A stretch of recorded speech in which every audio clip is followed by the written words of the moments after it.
Hey, good morning, everyone. How are you? I'm sore. I actually started my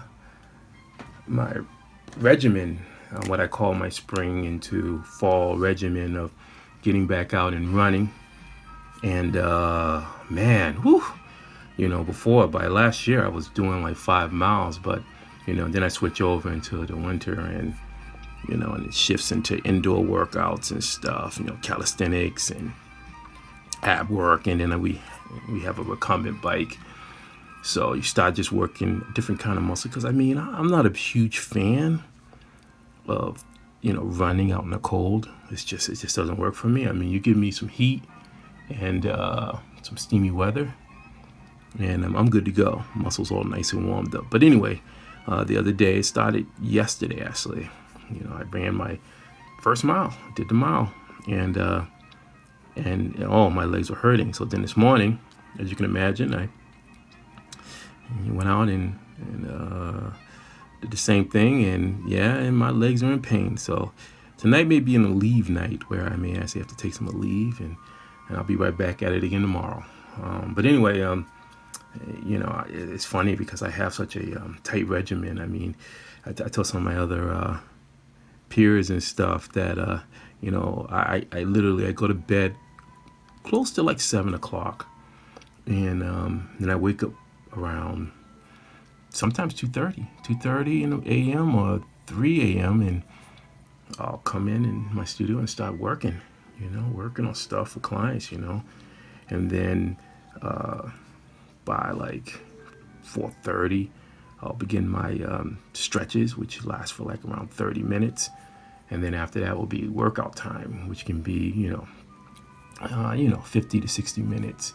But now since I'm shifting to running, I pushed it so that I'll do my stretches around 5:30 and then head out around 6. It was much more a little bit lit and stuff. I still have some of my light gear on so that people don't don't hit me. So anyway, yeah, so I follow a really tight regimen when it comes to my work.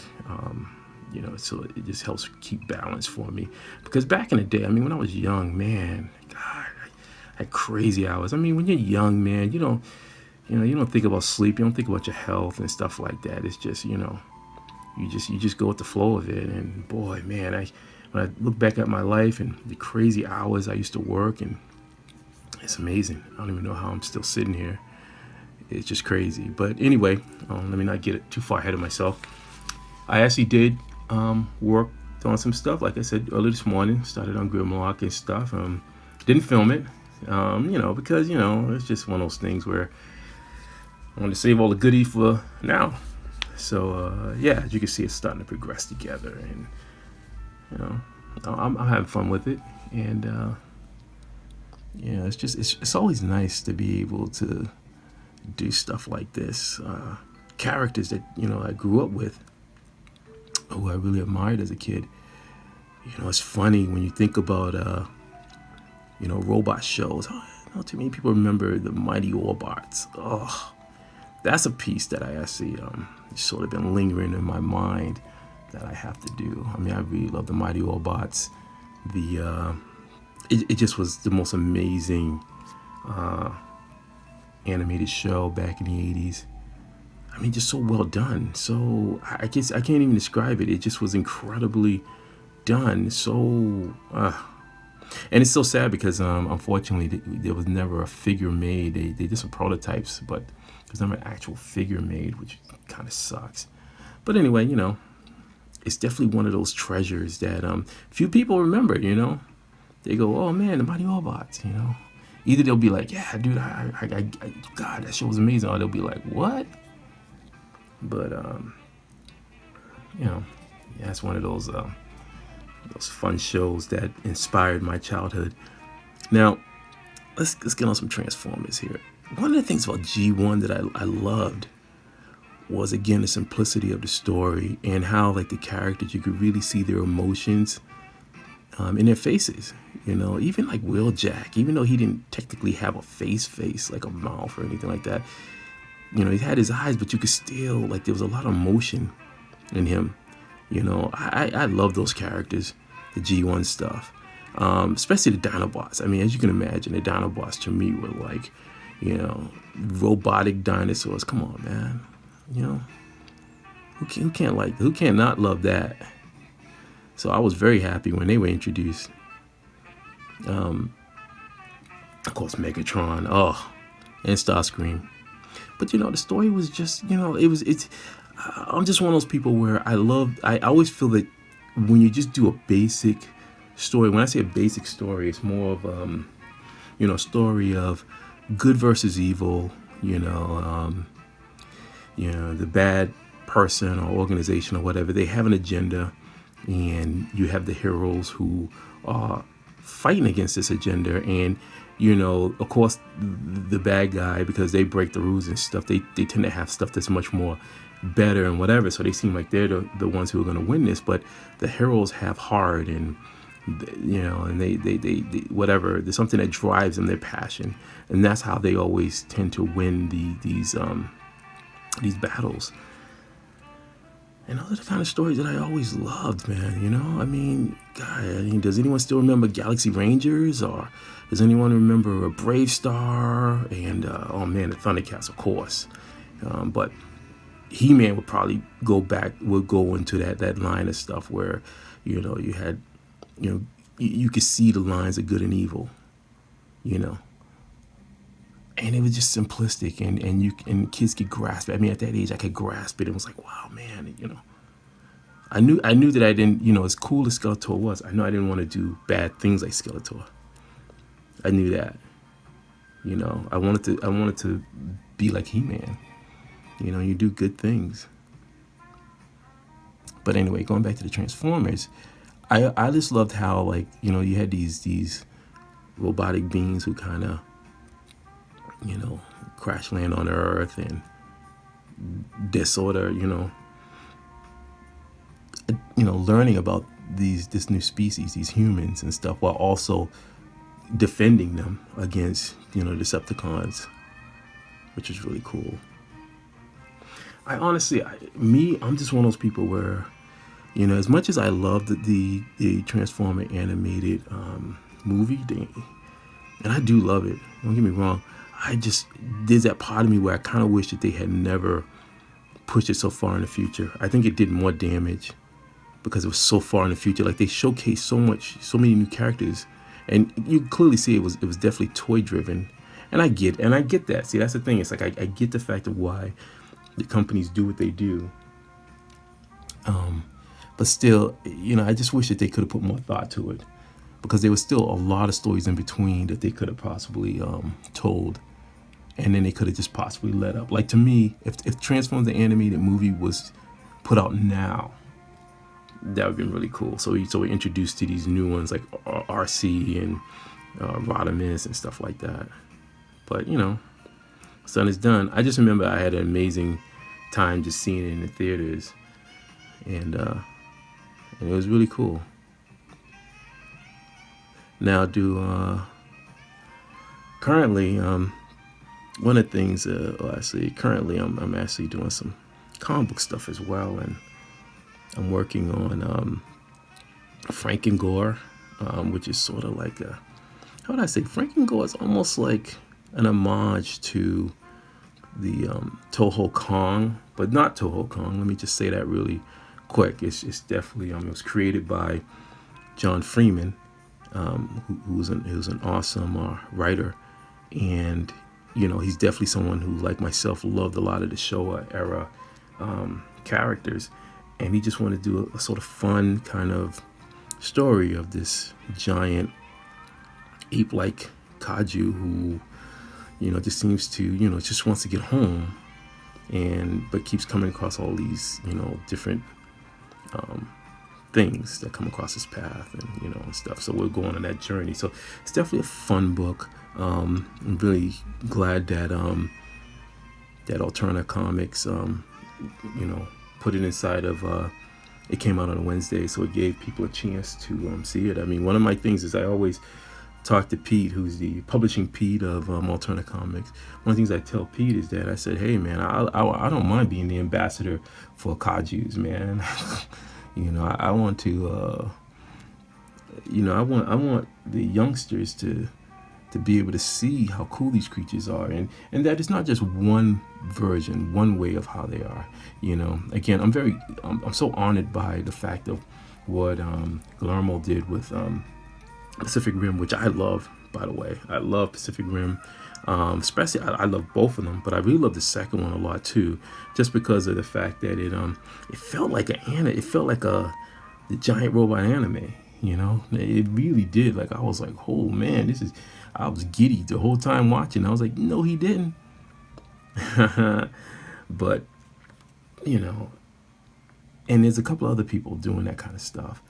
But also, you know, I want to be able to have that kind of really like, just kind of fun stuff too, where it's just like these misadventures of characters, where it's almost like there's that fine line. Like if you look at the old Showa era stuff, there was a fine line of seriousness in there. Like people died, there were consequences, but also there was some senses of humor in it.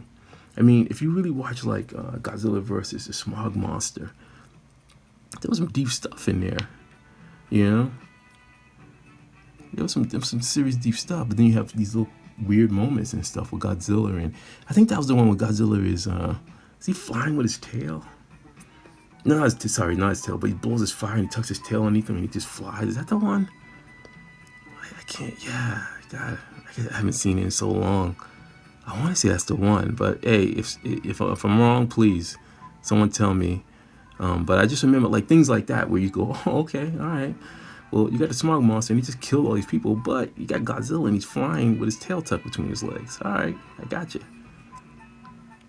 Which is cool, and because that's what Toho set up. That's the universe. They were like, hey, look, this stuff happens, and I was like, all right, I'm all for the ride, man. I'm down with that. All right. So let's see what we got here. All right, what we got here? Did I just? All right, let's see what I did. Oh, well, here's one of those fine little examples of making a little, almost a boo-boo. Like that talent shouldn't be there. I made a mistake. So what happens is I'm going to fix that by, you know. And this is one of the things I learned from my old teachers, that yeah, you don't beat yourself up over stuff. You know, I've been doing this for so long, 30 years now, man, and you know, I don't beat myself over things. You know, I just, you know, sort of just go with it. You know, there's some people who look at art and they get really intense about it, and I look at it and I'm just like, what are you getting intense for, man? It's just, you know, enjoy it, you know, it's fun, whatever. You make a mistake. That's why I guess there's a part where, because I've had people, and once I got in a conversation, I know I'm bouncing all over the place on them, you know, but that's me, you know. I got this conversation with someone at a con, and they were like, yeah, man, so do you work on the pad and stuff? Do you draw digitally? And I was like, well, yeah, you know, I said what I do is, you know, I said I'm traditional. You know, I do by hand, and then I scan it in, and then I color it. You know, I color it in Photoshop. You know, and I really color it in Photoshop because really it's you know, it's expedient, and it's a way for the client. If the client wants to, you know, they can change the color, or I can change the color, and it won't take up time, because that's the golden rule of working as a freelancer. Not even freelancer, but a commercial illustrator, or anyone like in this kind of field, it's about speed. The thing is that the more work that you can do fast and speedy wise, and good, mind you, not crappy work, then your likelihood of being hired is huge. People will be like, oh, okay, they get the job done, you know, you're reliable. So speed is a huge thing in there. So you have to understand that. And they want good. They want good too. So don't, you know, I'm not saying you just throw crappy stuff together. It's just you gotta have that. You gotta have the ability to produce solid, good work. So anyway, get in this conversation. So he's like, oh man, he's like, well, why don't you do digital? And I love when people get into conversations like that. Why don't you do digital and stuff like that? And I said, well, I said, I don't know. And then I took my portfolio. You know, my portfolio now is like, you know, well, actually, no, I think at the time I had my larger portfolio with some comic book pages in it and some other pieces of artwork. And I just opened it up and I didn't say anything. I just looked down and smiled and opened it up. And I did some zipper tone. I laid down some electrotone. So it was like, you know, the pages were laid out. So I try to imagine this is drawn and you get electrotone and you sort of apply for the nice gray tone. Electrotone is stuff that, well, back in the day, you had to hand pull it and lay it down and burnish it on and stuff like that. But now you can find it digitally, and I'm sure a lot of manga guys are doing it. You can see it in manga works, a lot of stuff. It's that gray tone effect. So anyway, he sees it on my pages and his eyes get all wide. He's like, oh man, wow, man, oh man, oh geez, how did you, oh, hearing all this stuff, right? And I just smiled and I said, there you go. I hope you like my answer. See, my feeling on this, on digital, is like, I don't throw shade on people who do digital. I think that if that's your forte, then by all means, you know, carry on. My feeling as an artist and as somebody who's, you know, getting up there in age is that the greatest strengths that an artist has is in being able to hopefully resell a lot of their work in the I forgot what it, oh man, I'm gonna say it's wrong. The market afterwards. Is it aftermarket? Whereas, you know, you got originals and stuff like that, and someone may come along and say, hey, look, I'm gonna buy it. How does one sell a digital file? I mean, I've gotten into conversation with people and they go, well, you know, you can do these high-end prints and stuff like that. But as a person myself who has purchased, you know, and owned original artwork, I was never motivated ever to buy a high-end print. It just there's something about that. That's just not my thing, man. I can't do it. So you know, I can't do it. So to me, it's like I've always been like, hey, you know, I just love the tactile feel of art. I love to see the errors, you know, when someone screws up. You know, I once told somebody, I said, man, one of the coolest things is getting like a comic book page and you get like a coffee stain on it. It's good, yeah, you get coffee stain on it. Because the thing about it is that it's like, in my mind, I try to imagine what that artist was going through that night while they're doing their artwork, man, and laying it down and late, and they're thinking about the deadline, and you know, they just happen to make that little mistake with the coffee stain. I'm not saying the coffee stain is right on the middle of the artwork, but you know, it's just on the corner of the page or something like that or whatever, because that's happened. And to me, that tells a story. There's also the roughness of it when it's on paper, you know. I love the fact of just seeing stuff when it's fading a little bit, and also knowing you have the cred, because any collector out there, it's all about the cred. Like, you own something that pretty much no one else will. Once you get that piece of art, you're the only one now that owns that. What a bragging right on that one. Just the fact that you be like, I own that, I got that. You know. So yeah, I mean, you know, like I said, I don't throw shade on people who want to just do digital. You know, I think digital has a place. I would always suggest to people who do digital is that you should consider the fact of actually doing physical stuff, especially if you're like you're really into digital. You're a digital painter. I would say, hey man, take some time and learn how to, you know, whatever, use watercolors or gouache or something like that, or oil or acrylics or something, man. You know, so that you have something physical, just in case things don't turn out so good. So then you can be like, you know, somebody comes along and they go, hey, look, you know, do you got anything for sale? You'd be like, yeah, I got some pieces right here. Just to cover yourself, just another avenue of earning something for the hard work that you put in. So let's see, that's coming along pretty good. I want to just say, and I'll admit this, I had forgotten about the hilt of the gun there. But that final minute, I caught that. Now, see, again, that's the fun part about the fun part about doing sketch cards is that you can't do a lot of whiteouts on it. I mean, especially when it's like stuff where it's a mistake or whatever. If it's intentional, where you want to do highlights, I think that's great. But for myself, I know that yeah, I don't want to make it so obvious, so evident that there's whiteouts and stuff like that. It's a lot different than when you're doing a comic book page where, you know, you have mistakes and stuff, and you kind of, you know, you'd be like, all right, well, I can just wipe that out in the computer or on my board and whatever, and scan it in, and there's no problem, you know, because hey, and actually, you know, you see those little mistakes, the collector would be like, oh shoot, I got these original pages or whatever, and did whiteouts, man, and oh man, that's cool. But with sketch cards, boy, it definitely, the pressure's on there because this is like a one-off, you know. Whatever I put down, man, it's got to stay, you know. So yes, do I make mistakes in it? Sure. But then I'm at the point where I'm very confident with my style, and because of techniques I've learned over the years, and you know, I just go, well, you know, yeah, it'll be all right. Haven't had any disappointments so far. Not to the point where someone goes, man, girl, dang it. And I've always wanted to feel like I've given the client something that they'd be like something they weren't expecting. I think that's always fun. You know, one of the things I always look for good, solid clients, because that's the role. I mean, you don't want bad clients. You want good clients. You want clients who are gonna, you know, yell your name from the rooftops and stuff and be like, hey, look, this is the person that you want to get and whatever. You know.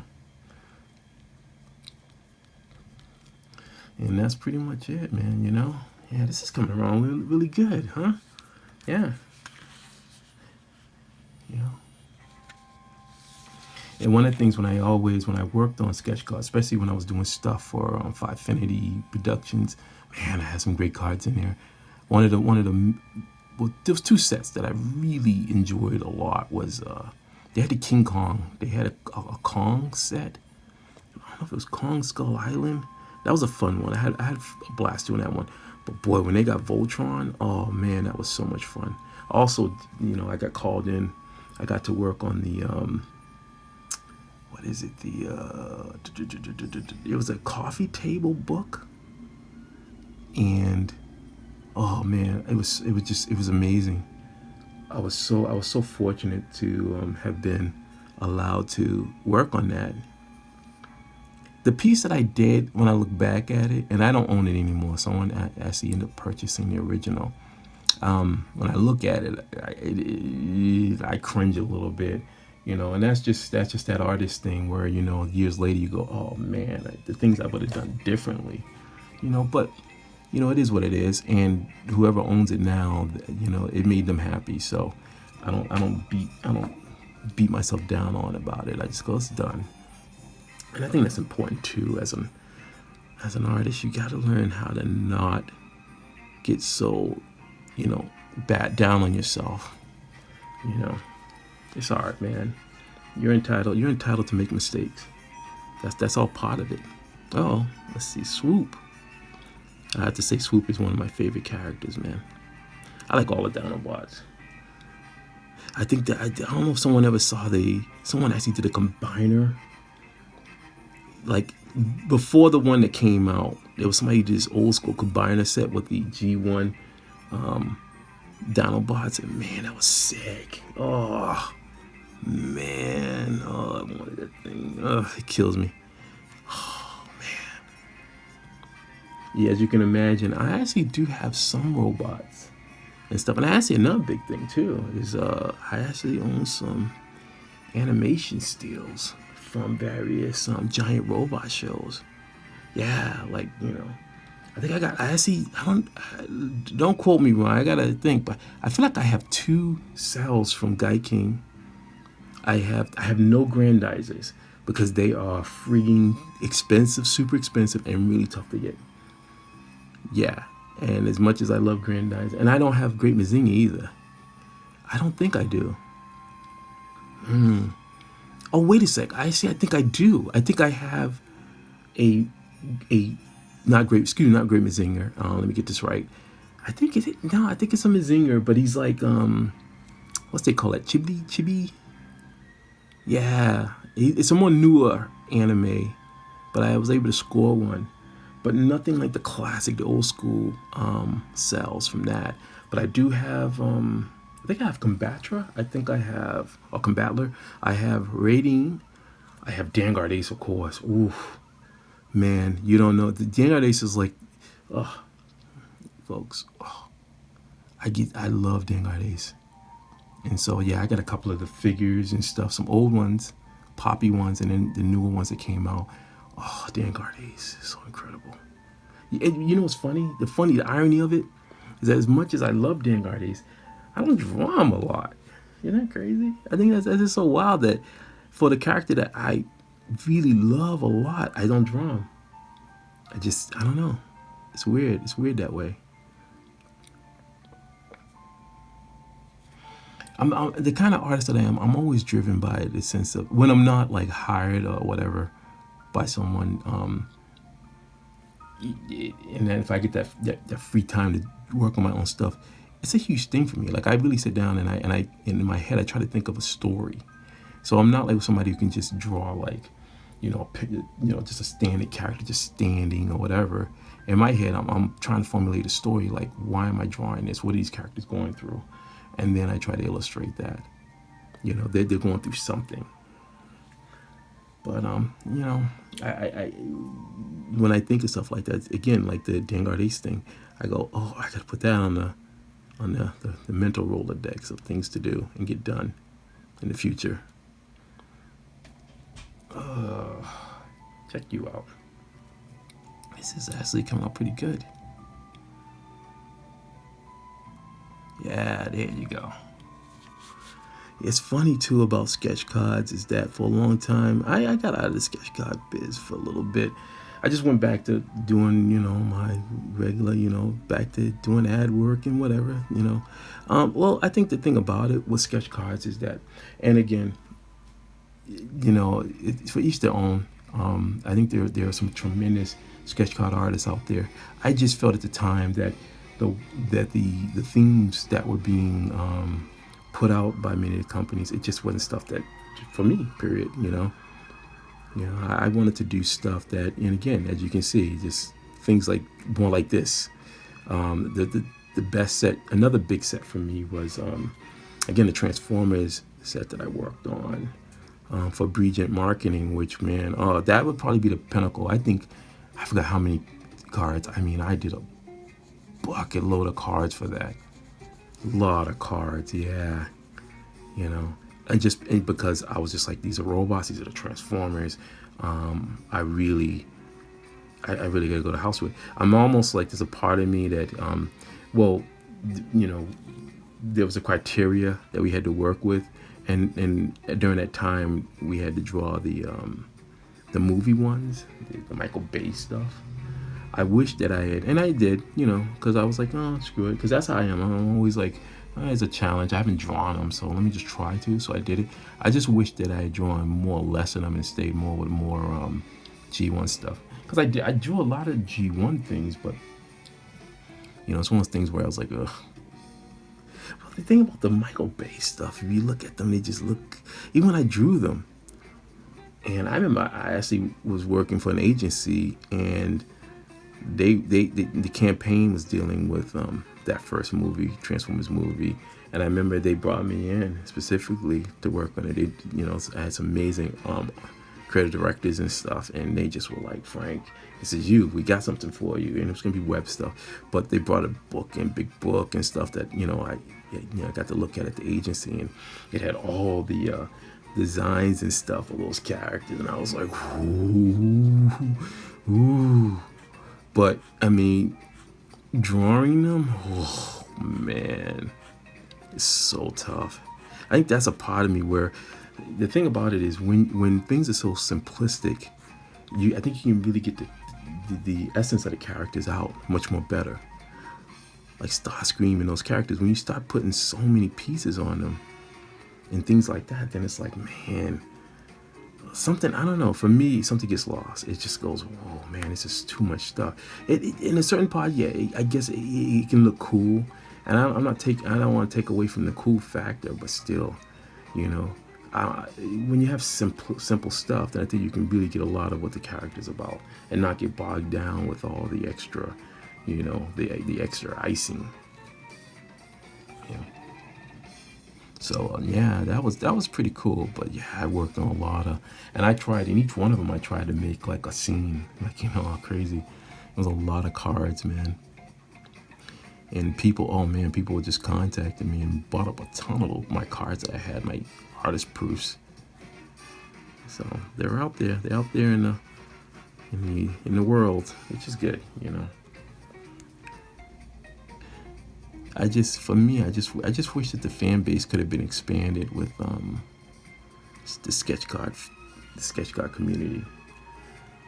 I think that was another thing too, because I love the concept. The concept's amazing. I think a certain degree, I think it's great because it's for those people who, if you don't want to spend, in the same, although, well, I know I'm bouncing all over the place, but my point is that if you don't want to spend a ton of money for like larger pieces of artwork, then sketch cards might be the way to go. But let me be clear. There are sketch cards that go for a lot of money. I mean, it's mind-boggling. I mean, you're talking thousands of dollars that can go for something that's roughly this size right here down here, man. There's an artist named Nar who he's one of my heroes, man, and he's in a tremendous talent, and rightfully so. I mean, I only have accolades for that dude. Really tremendous artist, and he's definitely somebody who I looked up to when I got into it. When I first entered it and saw his work, I was like, oh, okay. But yeah, I mean, some sketch cards can go for some big bucks depending on who the artist is, but majority of them are pretty reasonable prices. And think about it, you're owning original artwork. It's like, it's so weird. Like, you got to try to tell people, because as a collector, I've always looked at collecting as a form of investment. And then there's that Virgo part of my mind where I go, yeah, I like something, but also, when times get hard, you may need cash, and this is a great investment depending on what the piece is or who the artist is. But some people don't see it that way. It's weird. I'm glad that my client here is commissioned me to do this piece, and I'm assuming, well, from what she told me, she's just a huge fan of the Transformers. And the Dinobot, excuse me. So I know that this is going to the home of somebody who truly just loves the characters. I don't know if she's personally a collector, but she definitely is. She's definitely somebody who is a fan of the robots and stuff. So that's cool.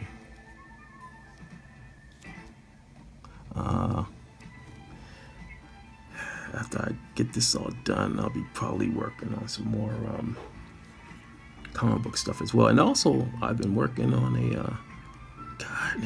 it's got to be going on 5 years now, this web series called The Secret Lives of Supervillains by Matthew Blair. Matthew Blair has been, he's been diligent in working on this concept. One day I would love to see it get printed. I mean, I think that to me the format of print would be really great for it, and I think that he might be able to find a fan base, a much more larger fan base for it. But these times are really wild times. I mean, now with the industry going the way it is and stuff like that, so we just don't know. But he's definitely somebody who, he has a dream, and he's definitely doing it and stuff. So that always makes you feel really good. It's great to be able to work with people who have a mindset to go, I want to try to get something done. Because I think that's the basis of comic books and creating and stuff like that. You think about it, back in the day, you got these individuals who had dreams, and they just was like, man, I want to do this, and and nothing's gonna stop me. And I'm like, yeah, that's cool. Passion is one of the key things you need as to be in the business of a creative person. Your passion is what's going to get you through those stormy times when money's not coming in, and you know, and you start having those weird doubts in your head where you're like, did I make the right decision and stuff. I had it earlier on in my life, but thank goodness the universe sort of brought people in my life who definitely told me otherwise. You know, I grew up in the streets, you know, not in the streets, but you know, in the hood, and there's a lot of good people, you know, and I grew up in the projects and stuff. There's a lot of good people in those projects, but the hood and the streets teach you about survival and how, like, you know, you don't. There's a thing where you have to have a level of hardness to get through, and a toughness to be able to do anything in life. You know, it's just really trying to balance that toughness so that you're gonna understand that you don't have to have it on like 24/7, and that, you know, that you can channel it and channel that kind of tough energy into something that can be productive, and that can sort of help you move forward. And you know, I went through therapy, which I did years ago because I needed it, and it helped me. It helped me to get to a point in my life where, you know, I can try to channel it. I think that's one of the reasons why I work out the way I do. I've had people go, man, dude, you going hard. But for me, I don't even see it as hard. I see it as something that is pushing me. It's pushing me to you know, pushing me to a level where that I'm comfortable with. And it helps me. And it helps, gives me refocused and stuff. But yeah. So I really try to work on, you know, being mindful of stuff that I say to people, and, you know, and trying to understand that we all have different lives, but there's a lot of similarity too. You know, it's funny. I always, when I talk to Jess, I tell her that, you know, because she asked me, go, man, you always saying hello to people and talking to people. I'm like, yeah, because everyone has a story, you know, and I always find in those stories there's a commonality. You know, I think I learned that from my therapist at the time, who sort of, you know, sort of told me, sort of did tell me that, you know, that even though I felt like my life was this insanity, he was like, well, you have to understand that you're not the only one going through it. And it's so funny when you're in your head that you always feel like you're the only one. But if you took the time, there's tons of other people out there going with stuff, probably worse. You know, you go, oh man, God, man, I got it bad, boy, they got it, man. You know, it's crazy. But anyway, let's get back to get back to these, how this art's coming together. How's that looking? It's looking pretty good. It's feeling good. You know, I like that. It's like it's feeling good. Yeah, look at that, man. Yeah. I mean, I do push it hard. I don't make no bones about it. You know, I want to see. You know, it made me feel so good when I saw that Marvel's going to be doing Ultraman and stuff. I think that's a huge plus, man. You know, I would love to see more robot stuff. Like, I always wondered, like, why hasn't Marvel done Red Ronin? If they ever do Red, there's a part of me that's like, man. And look, I don't jock on.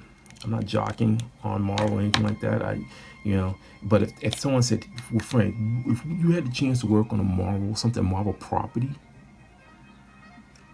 my first thing would be like, yeah, I like to just work on Red Ronin, and I would like to have it like it's in another universe or dimension or whatever, where in this dimension, the Kajis exist, and Fin Fang Foom and It, the Colossus, and all these characters and stuff from their past are in this world where humanity's fighting against these giant creatures, and Red Ronin's like this sort of, you know, super robot, or part of the super robot, whatever, group that's defending this world against these evils. That's it. That'd be my motivation to want to work on something that's Marvel related. Oh yeah, it would be, you know, I would want to have a good writer, somebody who understands the genre and stuff like that working, you know. But yeah, the ideas and stuff, I'd be like, yeah, Machine Man would be redesigned, Iron Man would be redesigned. Oh yeah, I would try to make it like the old Shogun Warriors, man. Yeah, straight out, like, you know, bad guys or bad guy, bad woman, bad whoever, and they want to take over this world. and like Dr. Mnemonicus. What about that character? You know, yeah. So that'd be the only one. DC, same thing. Like, to me, I always loved the Metal Men, and I loved it. I remember there was one. I don't know if it was John Byrne when he showed them combined into a giant robot. I actually just got some Metal Men books, a newer version, so I haven't read them yet. But I plan on checking them out to see if whether or not they carry that over. But yeah, the Metal Men would be pretty cool. You know, I'm trying to think, who else did DC have that was more like a giant robot? Robot Man would be cool. Like if you did Robot Man, kind of like, I don't know. Oh, man. See, there's a part of me like, what if Robot Man, it would be cool if Robot Man, what was that robot, was his name Guardian? Where he climbed into another robot and then he got bigger and he climbed to another one. I can see the toy in my head, but it's the name, oh man, I hope someone knows. They know what I'm talking about. But it was like this robot, and it was like 3 robots, and then they had the bigger body. So it had a giant body, but then they had a medium-sized body that was probably like, let me just say like a sentinel. So it'd be like 20 feet tall, and then the really big body would be like over 100 feet tall. And then the smaller body would be like, you know, human size, maybe 6 feet tall. And then they would climb in each other, and each time it's just powering up. And to me, that would be pretty cool. That would be kind of like, all right, like what if you had Robot Man, like DC, if you had Robot Man do that, and he just climbs into each body, and he gets bigger and bigger. And you know, that could be kind of fun. I think that there's a market for it. I think that there's a fan for them, because clearly people are buying these figures, you know. People are buying the figures and spending a lot of money for these figures. All right, I'm gonna bring out the old trusty Pentel Brush Pen for these larger areas and stuff. And mind you, again, because of my quirkiness and whatever, I get so bored. So sometimes it's like it's been a while since I've touched my inkwell. So I may have to dust off some of my old school brushes and start hitting the inkwell again. Just, you know, it's good to mix between. I hate getting too relaxed on one thing. You know, I've had people go, man, what kind of brush you got and everything, and I'm like, dude, you need to watch Crumb. Even though Crumb's a crazy movie and whatever, just the fact that dude was drawing stuff with just a ballpoint pen. That's what you got to look at that. I mean, yeah, it's like, you know, but it's raw talent, it's raw skill. You should be able to draw anything. I mean, one of my classes in art school, oh man, I forgot the name of the teacher, but she had us and I forget it. She was like, okay, we're gonna go out to class and stuff. So she took us out, and my school was located on Beacon Street, across from the Hatch Shell, the Esplanade, excuse me, and we could walk up to the public gardens. So we God, what was her name? Her name just came to me and I just blinked right out. Ugh, I hate when that happens. Anyway, she took us to the park, and we're like, man, okay, well, what are we gonna do? So we had our pads and everything, and she said, all right, well, and she said, bring your inks and stuff. So we had our inkwells, and so she said, okay, grab a branch. And I was like, what? And she's like, grab a branch, you know, small little branch and stuff. She said, okay, I'll draw with it. And that's what we did. That's what we did. We drew with our branches, man. How crazy, huh? Look at that, it's looking nice, huh? And that was pretty cool. And I think the point was that she was showing that, you know, you should be able to draw with anything. There's no excuse. You know, you draw what makes you comfortable. I've seen people draw with ballpoint pens, some of the most amazing artwork. They weren't sitting there worrying too much about, like, you know, well, you know, listen. My school didn't teach us that kind of stuff. You know, they just taught us, like, yeah, you draw. Well, again, my school focused more on the commercial aspect. So we were taught early on that we're more like contractors, that they were preparing us to work. I'll never forget that. That was one line they say.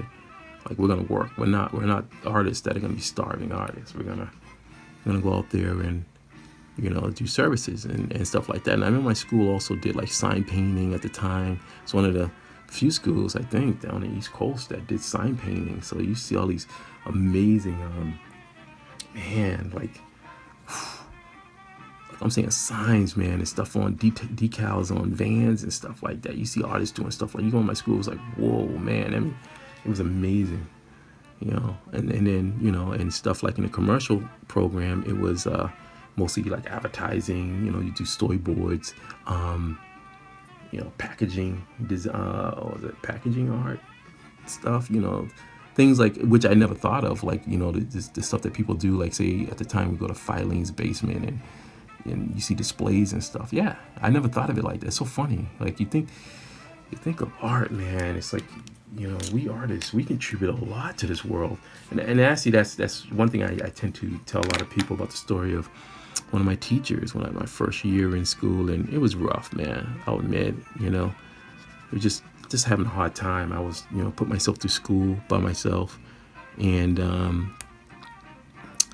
it was just, you know, just dealing with things. And I'll not forget it. And the teacher, Hal Trafford, he saw this and he said, "Frank, come here." He said, "Come on, let's go. Let's go for a walk." And I was like, "All right."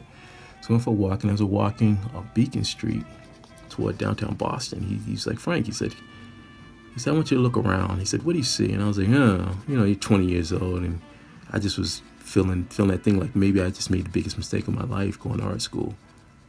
And he said, "What do you see?" And I said, "I don't know, I see building." He said, "Yeah." He said, "Who do you think did that building?" And I said, "I don't know." He said, "An architect, an artist." I said, "Okay." I said, "All right." And he said, "Okay." He said, "Cheer sign, who do you think did that?" I said, "I don't know." "An artist, sign painter." He said, "These cars that you see right here driving by us, who do you think did this?" He said, "They have to be designed, concepted. Someone's got to draw it out, right?" I said, "Yeah." He said, "Okay."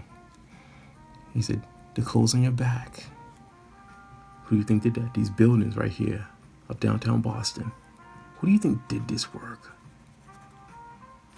"An artist." He said, "I don't want you ever to think that we artists don't bring anything to the table. We bring everything to the table. Society is run off of what artists do.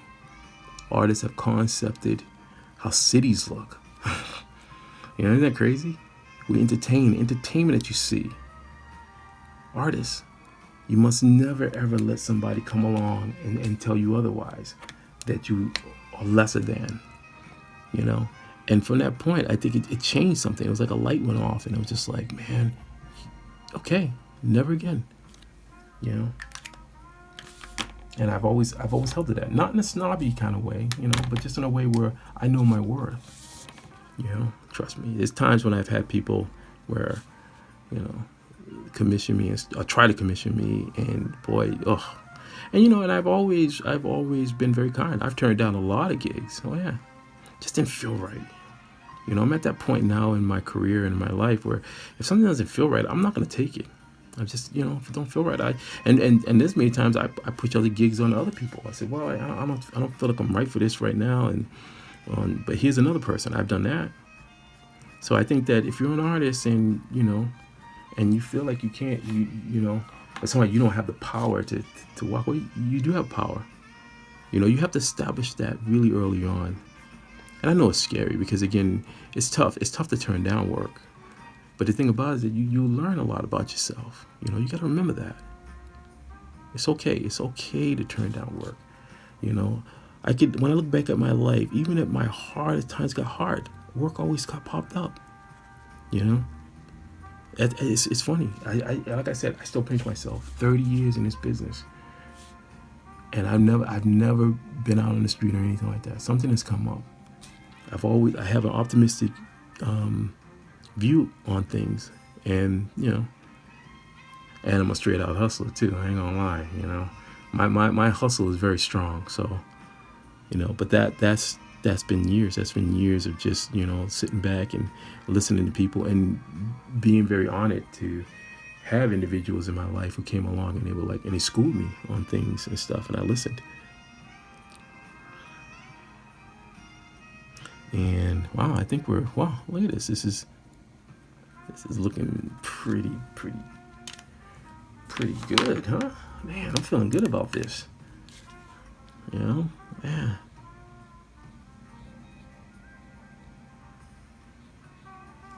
All right, so let's see. You got this laying down right now. All right, let's see how you're looking right here. And boom, boom, boom.